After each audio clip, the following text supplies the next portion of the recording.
This is Tim Daniels with Online Big Blue, bringing you the best in New York Giants sports talk and entertainment.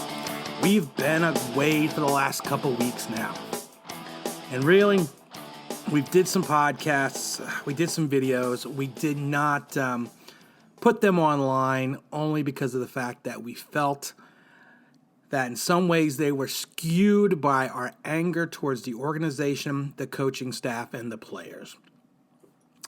And honestly, we were thinking about not doing another podcast or anything until after the season, because the way this is going is, this is the worst that I have ever seen.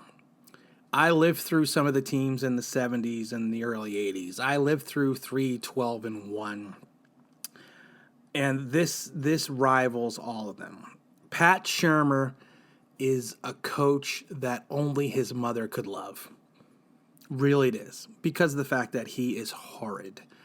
We've had this conversation before, and I laugh because now some of the talking heads and sports writers have been saying some of the things that we have been saying, especially even going back to Saquon Barkley. A lot of what's going on with Saquon is not Saquon's fault. Yes, the ankle injury may have been playing a factor, but take a look at the first two games of the season with Eli Manning at quarterback. Saquon's averaging 7-10 yards a carry. Why? Because Eli is making those adjustments at the line. He's making the line shifts. He's changing the plays. He's changing, the direction of the play itself. And it's not a knock against Daniel Jones because he's a rookie. He is not doing that. If you even go back to the Tampa game before he got hurt, Saquon, he was having a horrid game. He was having a terrible game. Why? Because Daniel Jones is not making the line adjustments. And even they were pointed out on the TV the last game. I mean, Green Bay at some points had 7-8 players in the box. And they're running up the middle. First 3 plays of the game runs up the middle. I mean, come on, show a little something. Show a little life. Show a little play action. And then we're yelling for weeks now, play action, play action. And finally, going into the second, third quarter, you see Daniel Jones with some play action rollouts. You see them freezing the linebackers, and then Saquon starts finding holes to open because the defense is daring Daniel Jones to throw. Everyone's like, well, Daniel Jones having one of the greatest rookie seasons ever. No, he's not. He's gotten away with some touchdown passes. He's gotten away with some plays that he probably won't get away with his entire career. But that's just the way the NFL is. He throws some balls up there that are nice, and he also throws some other ones that he's just throwing them up, and luckily they've been coming down for touchdowns. He needs to learn his progressions. He still needs to worry about his ball protection. He still needs to gain some sense in the pocket. He still hasn't. We've been saying this since preseason. He has no blindside awareness still, and I blame that on the coaching staff. I blame that on the offensive genius Pat Shurmur. I mean, he's got his eyes locked downfield, which is great for a rookie quarterback. But the problem is he needs to understand that a check down the Barkley for a 4 or 5 yard play may turn into 80 is better than throwing it down the field and for an incompletion or an interception or getting sacked and fumbled. A lot of people say, well, our offensive line is very porous this year. Actually, our offensive line has played fairly well. It's just he holds on to the ball for an extended period of a time because he's waiting for a play to open up downfield. That has nothing to do with our offensive line. That has nothing to do with them not playing well. Same with the run. If you're set up in an I formation, you run the ball 3 times up the gut, the first 3 plays of the game, the defense is going to kind of figure it out. I mean, come on, Shurmur. I mean, you are supposed to be this offensive genius, this quarterback whisperer, this guru. I'm not seeing any of it. I'm seeing zero of it, and we're not even going to get into the defense because the defense sucks so bad it's not even funny. I will say DeAndre Baker has been playing better, which is good because he couldn't play worse. I still don't understand why he's playing 7 yards off the receiver when he is a man cover guy, even going back to Georgia. He's only got 4 or 5 speed. You're giving the wide receivers a running start at the kid. Yeah, bad things are going to happen when he's not sure if he's pushing off into zone or staying in the man coverage when the guy's got a head of steam. I mean, we are so misusing our players. It's not even funny. We've been spouting stuff for weeks now. And then finally we're starting to read it slowly more and more in the paper. And it's just like, okay, you know what? These were easy things to fix. Daniel Jones, play action. Oh, my God. And the flea flicker. Can we stop with the flea flicker? The Green Bay shut down that play like there was no tomorrow. Like they knew it was coming. Why? Because they probably did know it was coming. Because Shurmur's an idiot.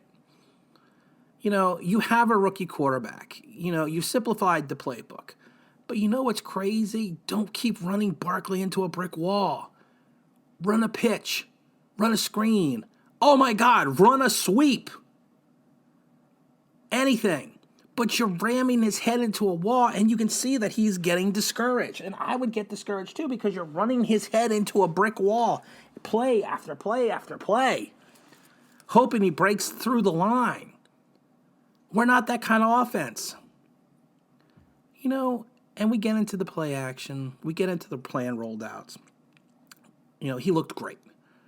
Jones looked great doing that. Jones is going to be a player. And I'm saying that now. And I've been saying that forever. Jones is going to be a player. Go back to any of our podcasts going back into July and August. I was a Jones fan over Haskins, any day of the week. Haskins looks like a train wreck. Jones, I thought, was more pro-ready, only because where he comes from Cutcliffe. And he was the guy we needed. He's Eli 2.0. But we have to get rid of the coach. We should just leave Shurmur somewhere on the side of the road. That's what we should do. We should just leave him on the side of the road on the turnpike somewhere. Kick him off the bus and just go. I'm not saying be mean. Give him $1. Give him $5. Maybe grab an Uber. But he is probably the worst head coach that I've ever seen. McAdoo was bad, but McAdoo was a scapegoat. McAdoo was a scapegoat of the organization. And that's the problem. And what we really need to concentrate now on is figuring out what we have talent-wise and where we are going with this organization. Because, honestly, I don't see us going anywhere. It's a disgrace. It's down. You make it downtrodden. I have tickets to the last games of the season. And it's like I'm not even interested in going, which is shocking to me because I went when the Giants were horrid. I sat in even a couple of years ago in the New Year's Eve game against Washington. I was there. It was negative 11 degrees. I was in the coaches club standing on the field the entire game. Never left. Now it's just like you look at Shurmur and you're just like, I just want to punch him in the face. Not literally, figuratively. But if they give this man another year, I don't know what we're going to do. I don't know where we're going to be. I don't know how this is going to work, but he's got to go. He's no genius. And like I said it before, he's a quadruple A coach. He's an offensive coordinator only. He is not, I repeat, not a head coach. So let's see what we do this week. Hopefully we'll try not to lose by 30. Hopefully Daniel Jones won't have to be playing through an ankle injury, which I don't understand again with the coaching staff, the brilliance of that. We have our future quarterback, and we're playing him in the meaningless game in the second half in the third, fourth quarter with an ankle injury.